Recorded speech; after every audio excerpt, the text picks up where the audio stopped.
हरे कृष्णा. भगवद्गीतेमधील अध्याय 2 सांख्ययोग.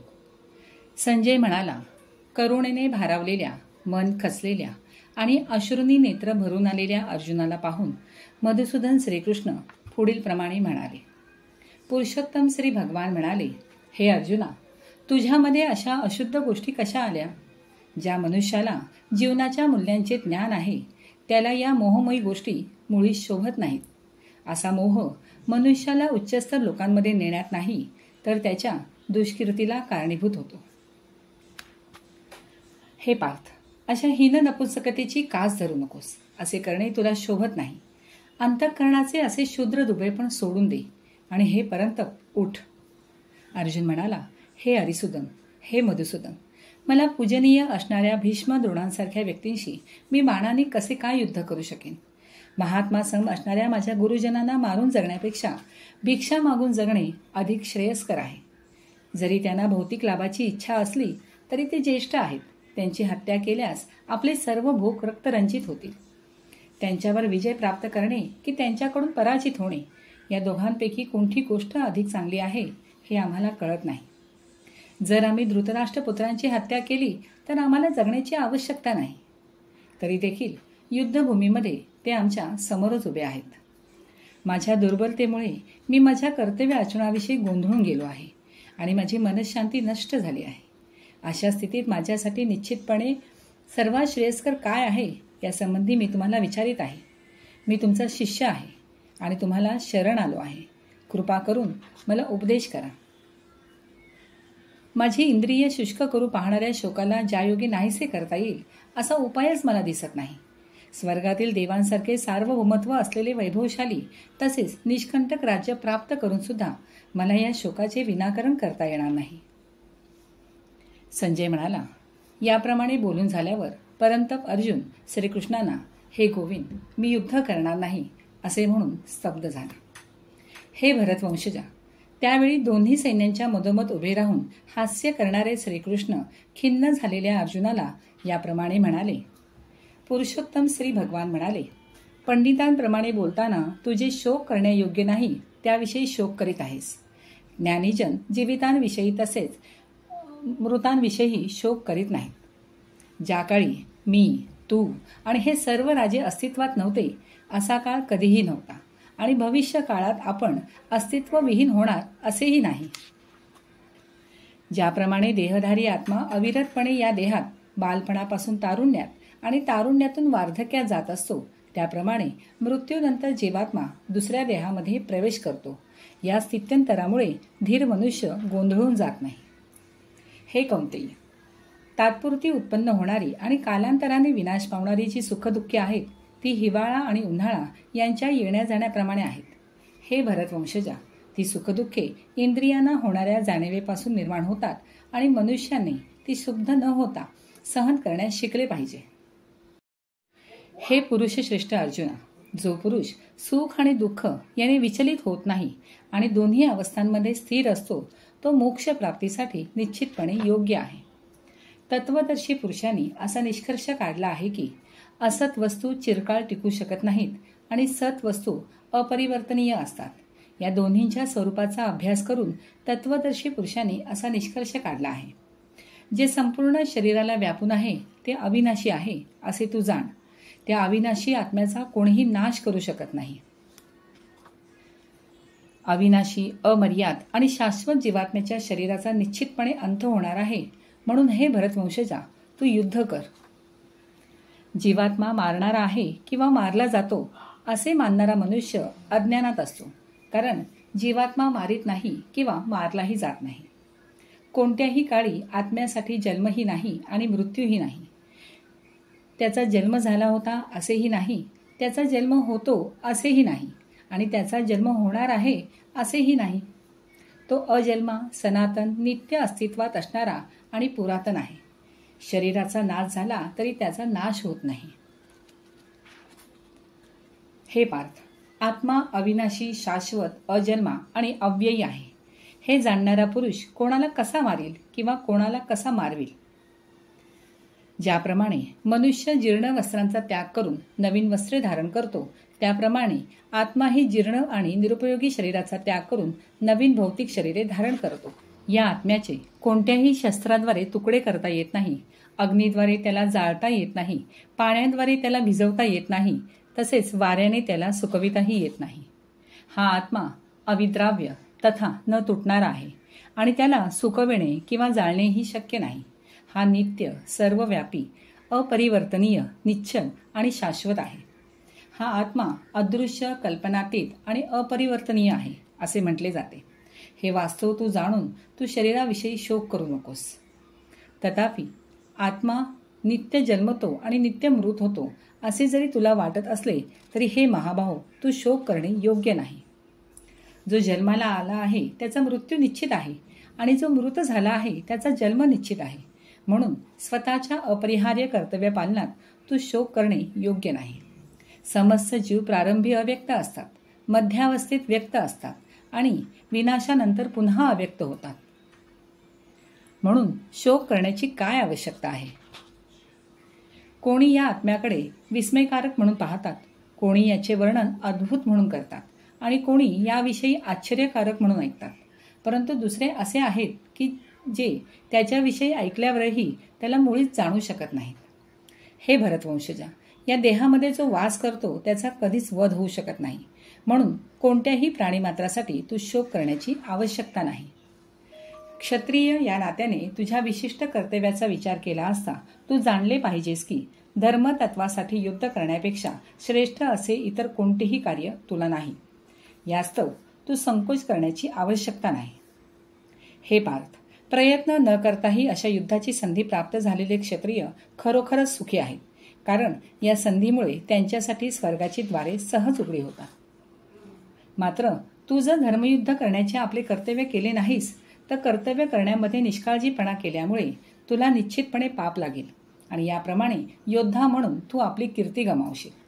लोक नेहमी तुझ्या अपयशाचे वर्णन करतील आणि सन्मान्य व्यक्तीसाठी दुष्कीर्ती हे मृत्यूपेक्षाही भयंकर असते. मोठमोठ्या महारथींनी, सेनापतींनी तुझ्या नावलौकिकाची आणि यशाची वाखाणणी केली आहे. त्यांना वाटेल की केवळ भीतीमुळे तू रणांगण सोडले आहेस आणि याप्रमाणे ते तुला तुच्छ समजतील. तुझे शत्रू अनेक अपमानास्पद शब्दात तुझे वर्णन करतील आणि तुझ्या योग्यतेचा उपहास करतील. याहून अधिक दुःखकर असे तुला काय आहे? हे कौंतेय, रणभूमीवर तू मारला जाशील आणि तुला स्वर्ग प्राप्ती होईल किंवा तू विजयश्री प्राप्त करून पृथ्वीचे साम्राज्य उपभोगशील. म्हणून दृढनिश्चयी होऊन उठ आणि युद्ध कर. सुख अथवा दुःख, लाभ अथवा हानी, जय अथवा पराजय याचा विचार न करता तू युद्धासाठी म्हणून युद्ध कर. आतापर्यंत या ज्ञानाची पृथक्करणात्मक माहिती मी तुला सांगितली आहे. आता मी निष्काम कर्म कसे करावे याचे वर्णन करतो, ते ऐक. हे पार्थ, या ज्ञानाच्या आधारे कार्य केल्याने तू कर्मबंधनातून मुक्त होऊ शकशील. या प्रयत्नात कोणतीही हानी किंवा ऱ्हास नाही आणि या मार्गातील अल्प प्रगतीनेही मनुष्याचे फार मोठ्या भयापासून संरक्षण होऊ शकते. या मार्गावर असणाऱ्यांची बुद्धी दृढनिश्चयी असते आणि त्यांचे ध्येयही एक असते. हे प्रिय कुरुनंदन, जे डळमळीत वृत्तीचे असतात त्यांच्या बुद्धीला अनेक फाटे फुटलेले असतात. अल्पज्ञ लोक वेदांमधील अलंकारिक शब्दांवर अत्यंत आसक्त असतात, कारण त्या स्वर्गामध्ये उन्नत होण्याकरिता निरनिराळी सकाम कर्म, त्यापासून मिळणारा चांगला जन्म, शक्ती इत्यादींना मान्यता देण्यात आली आहे. ऐश्वर्यशाली जीवन आणि इंद्रियतृप्तीची इच्छा असल्यामुळे ते म्हणतात की याहून अधिक महत्त्वपूर्ण असे काहीच नाही. जे लोक इंद्रिय तृप्ती आणि भौतिक ऐश्वर्य यावर अत्यंत आसक्त झालेले आहेत आणि यामुळे मोहग्रस्त झालेले आहेत, त्यांच्या मनामध्ये भगवंताची भक्तिमय सेवा करण्याचा दृढ निश्चय उत्पन्न होऊ शकत नाही. वेद प्रामुख्याने भौतिक प्रकृतीच्या 3 गुणांचे विवेचन करतात.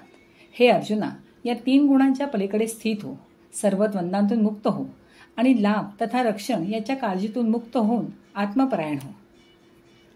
लहान विहिरीद्वारे होऊ शकणारी सर्व कार्ये मोठ्या जलाशयाकडून त्वरित होऊ शकतात. त्याचप्रमाणे ज्या ज्ञानी मनुष्याला वेदांमागचा हेतू माहिती आहे त्याला वेदांशी संबंधित असलेली सर्व कार्ये सहजपणे प्राप्त होतात. आपले नियत कर्म करण्याचा तुला अधिकार आहे, पण कर्मफळावर तुझा अधिकार नाही. आपल्या कर्मफळावर आपण कारणीभूत आहोत असे तू कधीही समजू नकोस. तसेच आपले कर्तव्य न करण्यामध्येही तू आसक्त होऊ नकोस. हे अर्जुना, यश आणि अपयशावरील संपूर्ण आसक्तीचा त्याग करून समभावाने आपले कर्म कर. अशा समभावालाच योग असे म्हटले जाते. हे धनंजया, भक्तिमय सेवेद्वारे सर्व निंद्य कर्मांना दूर सार आणि त्यात भावनेमध्येच भगवंतांना शरण जा. जे आपल्या कर्मफळाचा उपभोग घेऊ इच्छितात ते कृपणच आहेत. भक्तिपूर्ण सेवा करणारा मनुष्य या जन्मात सुद्धा चांगल्या आणि वाईट कर्मापासून मुक्त होतो. म्हणून तू योगयुक्त होण्याचा प्रयत्न कर, कारण योग हे सर्व कर्मातील कौशल्य आहे. याप्रमाणे महान ऋषीमुनी अथवा भक्तगण भगवंताच्या भक्तिमय सेवेमध्ये संलग्न होऊन भौतिक जगातील कर्मफळातून मुक्त होतात. त्यानंतर ते जन्ममृत्यूच्या चक्रातून मुक्त होऊन सर्व दुःखांच्या पलीकडील स्थानाची म्हणजेच भगवतधामाची प्राप्ती करतात. जेव्हा तुझी बुद्धी या मोहरूपी घनदाट अरण्याच्या पलीकडे जाईल तेव्हा तू ऐकलेल्या सर्वांविषयी आणि ऐकावयाच्या आहे अशा सर्वांविषयी उदासीन होशील. जेव्हा तुझे मन वेदांच्या डौलदार अलंकारिक भाषेने विचलित न होता आत्मसाक्षात्कारामध्ये समाधीस्थ होईल तेव्हा तुला दिव्य भावनेची प्राप्ती होईल. अर्जुन म्हणाला, हे कृष्ण, ज्याची भावना अशी समाधीस्थ झाली आहे त्याची लक्षणे काय आहेत? तो कसा आणि कोणत्या भाषेत बोलतो? तो कसा बसतो आणि कसा चालतो? श्री भगवान म्हणाले, हे पार्थ, मनुष्य जेव्हा मानसिक तर्कवितर्कामुळे उत्पन्न झालेल्या इंद्रिय तृप्तीच्या सर्व प्रकारच्या इच्छांचा त्याग करतो आणि याप्रमाणे त्याचे शुद्ध झालेले मन जेव्हा केवळ आत्म्यामध्ये संतुष्ट होते तेव्हा तो स्थितप्रज्ञ अर्थात विशुद्ध दिव्य अवस्थेत स्थित झाला आहे असे म्हटले जाते.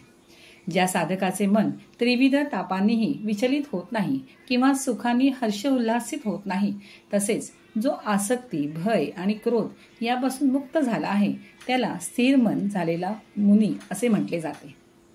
या भौतिक जगतात जो कोणी शुभ अथवा अशुभ गोष्टींच्या प्राप्तीपासून प्रभावित होत नाही आणि जो अशा प्राप्त शुभ अशुभ गोष्टींची स्तुती अथवा निंदाही करीत नाही, तो पूर्ण ज्ञानामध्ये दृढपणे स्थिर झालेला असतो. देहधारी जीवात्मा जरी इंद्रिय उपभोगापासून निवृत्त झाला तरी त्याची इंद्रियांविषयींची गोडी राहतेच, परंतु उच्चतर रसाचा अनुभव घेऊन अशी विषयी कार्य थांबविल्यास त्यांची चेतना स्थिर होते. हे अर्जुना, इंद्रिये इतकी प्रबळ आहेत आणि उच्छृंखल आहेत की इंद्रियांना नियंत्रणात ठेवण्याचा प्रयत्न करणाऱ्या विवेकी पुरुषाच्या मनाला सुद्धा ती बलपूर्वक ओढून नेतात. जो इंद्रियांना पूर्णपणे वश करून त्यांचे संयमन करतो आणि आपली भावना माझ्यामध्ये दृढपणे स्थिर करतो त्याला स्थिर बुद्धियुक्त मनुष्य असे म्हटले जाते. इंद्रियांविषयींचे चिंतन करीत असताना मनुष्याची त्या विषयांच्या ठिकाणी आसक्ती वाढत जाते.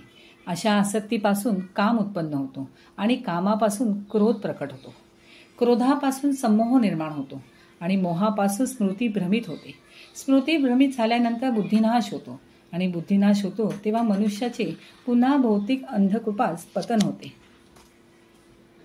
पण आसक्ती आणि अनासक्ती यापासून मुक्त असणारा आणि स्वातंत्र्याच्या नियामक तत्वानुसार इंद्रियांना नियंत्रित करण्यामध्ये समर्थ असणारा मनुष्य भगवंताची पूर्ण कृपा प्राप्त करू शकतो.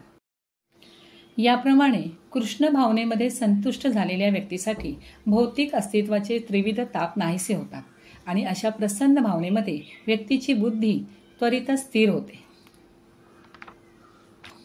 भगवंताशी संबंधित म्हणजेच कृष्ण भावनेमध्ये नसणाऱ्या व्यक्तीची बुद्धी दिव्य नसते किंवा त्याचे मनही स्थिर नसते. दिव्य बुद्धी आणि स्थिर मना वाचून शांती प्राप्त होण्याची शक्यताच नाही आणि शांती वाचून सुखप्राप्ती कशी होऊ शकेल? ज्याप्रमाणे सोसाट्याचा बलशाली वायू पाण्यातील नाव इतस्तत ओढून नेतो, त्याप्रमाणे मनही भटकणाऱ्या कोणत्याही एका इंद्रियावर केंद्रित झाले तर ते इंद्रिय मनुष्याची बुद्धी हरण करते. म्हणून हे महाभाऊ, ज्याची इंद्रिये विषयापासून नियंत्रित केलेली असतात त्याची बुद्धी निश्चितपणे स्थिर झालेली असते. सर्व जीवांची जी रात्र असते ती आत्मसंयमी मनुष्याच्या जागृतीची वेळ असते आणि सर्व जीवांची जी जागृतीची वेळ असते ती आत्मनिरीक्षण करणाऱ्या मुनीची रात्र असते. समुद्र पाण्याने भरत असूनही शांत असतो. त्याचप्रमाणे जो मनुष्य समुद्रात अव्याहतपणे प्रवेश करणाऱ्या नद्यारूपी कामेच्छांच्या प्रवाहाने विचलित होत नाही, तोच शांती प्राप्त करू शकतो. आणि अशा इच्छा तृप्त करण्यासाठी संघर्ष करणाऱ्याला शांती प्राप्त होत नाही. ज्या मनुष्याने इंद्रिय तृप्तीच्या सर्व इच्छांचा त्याग केला आहे, तो निस्पृह अथवा इच्छारहित जीवन जगत आहे. ज्याने स्वामित्वाच्या भावनांचा पूर्णपणे त्याग केला आहे, त्याच्या ठिकाणी मिथ्या अहंकार नाही, तोच केवळ खरी शांती प्राप्त करू शकतो.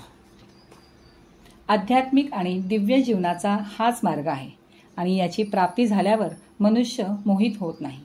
मृत्यूच्या शेवटच्या क्षणीही जर एखादा याप्रमाणे स्थित असेल तर तो